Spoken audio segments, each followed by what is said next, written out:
Hello दोस्तों, स्वागत है आपका ग्रोथ बाबा यूट्यूब चैनल पर। दोस्तों 17 दिसंबर 2021 को रिलीज हुई पुष्पा मूवी अभी तक 326 करोड़ से भी ज़्यादा की कमाई कर चुकी है। दोस्तों क्या आप जानते हैं इस मूवी में अल्लू अर्जुन का जो कैरेक्टर है वो एक ऐसे आदमी की सच्ची घटना पर आधारित है जिसको पकड़ने में प्रशासन को 4 साल से भी अधिक समय लग गया, तब भी वह उसको ज़िंदा नहीं पकड़ सके। उसका रियल कैरेक्टर पुष्पा मूवी के कैरेक्टर से कई गुना ज़्यादा खतरनाक और खौफनाक था। तो बने रहिए वीडियो के अंत तक, क्योंकि आज का ये वीडियो आपके लिए बहुत ही खास साबित हो सकता है। दोस्तों कहानी शुरू होती है दक्षिण भारत के एक बड़े से जंगल से, जिस जंगल में उस समय वीरप्पन नाम का डाकू राज किया करता था, जो कि 150 से भी ज़्यादा लोगों की हत्या कर चुका था, जिसमें बच्चे और औरतें भी शामिल थी। लोगों का कहना है कि वो 2000 से भी ज़्यादा हाथियों को मारकर उनके दांतों को बेच दिया था और वह केवल उनको सिर में ही गोली मारता था ताकि उनकी मौत जल्द से जल्द हो सके और उनके दांतों को जल्द से जल्द निकाल सके। कुछ लोगों का तो ये भी कहना है कि उसने 17 साल की उम्र में ही हाथियों को मारना चालू कर दिया था। जैसे जैसे वीरप्पन की उम्र बढ़ती गई वैसे वैसे उसके क्राइम भी बढ़ने लगे थे। दोस्तों पुष्पा मूवी में जो लाल चंदन की लकड़ी दिखाई गई है वो भी वीरप्पन के ही जीवन पर आधारित है। यह बात बिल्कुल सत्य है कि लाल चंदन की लकड़ी केवल अपने ही देश में यानी दक्षिण भारत में ही पाई जाती है। यह ऊपर वाले का दिया हुआ एक ऐसा तोहफा है जो केवल अपने भारत को ही मिला है। वीरप्पन लगभग 40 सालों तक लाल चंदन की लकड़ियों को काट कर स्मगलिंग किया करता था, जिसको वह चीन और जापान जैसे और कई देशों में बेचा करता था। इस लकड़ी की डिमांड चीन में आज भी बहुत ज़्यादा है।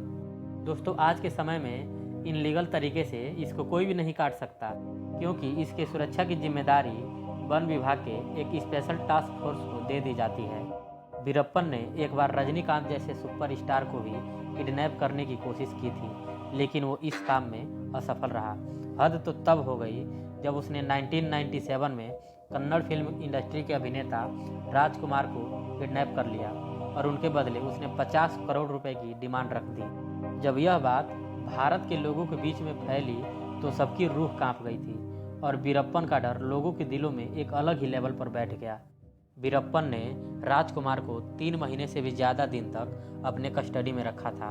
उस समय वीरप्पन को पकड़ने पर 5 करोड़ रुपए का इनाम रखा गया था। दोस्तों वीरप्पन ने कर्नाटक और तमिलनाडु पुलिस के नाक में दम करके रख दिया था। जब तमिलनाडु की पुलिस उसको पकड़ने की कोशिश करती थी तो वह कर्नाटक में चला जाता था और वहाँ रहने लगता था। जब कर्नाटक की पुलिस पकड़ने की कोशिश करती थी तो वह तमिलनाडु में चला जाता था। पुलिस सीमा के नियम में फंस जाती थी और वीरप्पन हर बार जीत जाता था। लेकिन वो कहते हैं ना कि सत्य परेशान हो सकता है लेकिन पराजित नहीं हो सकता। उसको नहीं पता था कि उसकी बनाई हुई दुनिया अब हमेशा हमेशा के लिए ख़त्म होने वाली है, क्योंकि उसको पकड़ने के लिए एक बहुत बड़ा प्लान बनाया गया था। आगे देखते जाइए, बताते हैं कैसे। तमिलनाडु के पूर्व मुख्यमंत्री जयललिता जी ने एक एसटीएफ यानी स्पेशल टास्क फोर्स का चयन किया था, जिसको विजय कुमार लीड कर रहे थे। सबसे पहले उन्होंने अपने कुछ मेंबर को वीरप्पन के गैंग में शामिल कर दिया और रोज़ाना उसके बारे में कुछ न कुछ जानकारियाँ इकट्ठा करने लगे। एक और बात दोस्तों, वीरप्पन जो था ना वो एक चीज़ का बहुत बड़ा शौकीन था। वह लोगों के बीच और भी ज़्यादा फेमस होना चाहता था। वह अपना कोई भी संदेश या डिमांड लोगों के बीच वीडियोग्राफी के माध्यम से पहुंचाता था। उसकी वीडियो कैमरामैन के द्वारा प्रॉपर शूट होती थी और तब लोगों के बीच तक पहुंचाई जाती थी। इसी बीच विजय कुमार एक पॉइंट नोटिस किए कि उसकी एक आंख में प्रॉब्लम है। विजय कुमार इसी पॉइंट को उसकी कमजोरी समझकर पकड़ने का प्लान बना लिए। उन्होंने सबसे पहले वीरप्पन के गैंग में शामिल हुए मेंबर से बोला कि उसके आँख में जो प्रॉब्लम है उसे इलाज करवाने के लिए उत्साहित करो।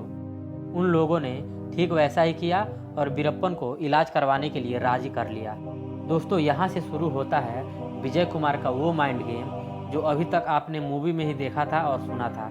प्लान के मुताबिक एक प्राइवेट एम्बुलेंस तैयार की गई और वीरप्पन अपने गैंग के कुछ आदमियों के साथ एम्बुलेंस में सवार होकर हॉस्पिटल की तरफ रवाना हो गया। एम्बुलेंस को विजय कुमार के ही 2 मेंबर ड्राइव कर रहे थे। वीरप्पन को अभी तक पता नहीं चला था कि वह हॉस्पिटल की तरफ नहीं भगवान की तरफ जा रहा है। आखिर समय आ ही गया जब अचानक रास्ते में एम्बुलेंस रुकी और दोनों मेंबर जो ड्राइव कर रहे थे वो एम्बुलेंस से निकलकर भाग गए।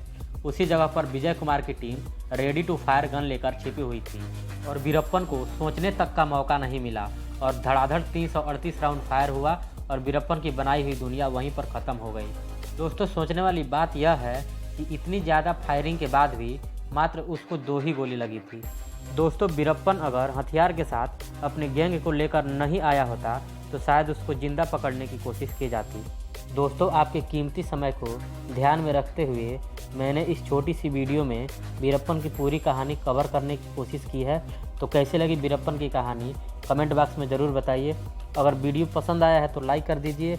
अगर आप मेरे चैनल पर नए हैं तो सब्सक्राइब करके बेल आइकन ऑन कर लीजिए, क्योंकि इस चैनल पर मैं आपके लिए ऐसी ही इंटरेस्टिंग वीडियो लाता रहता हूँ। तो मिलते हैं अगले वीडियो में, तब तक के लिए मैं झुकेगा नहीं। बाय बाय, जय हिंद।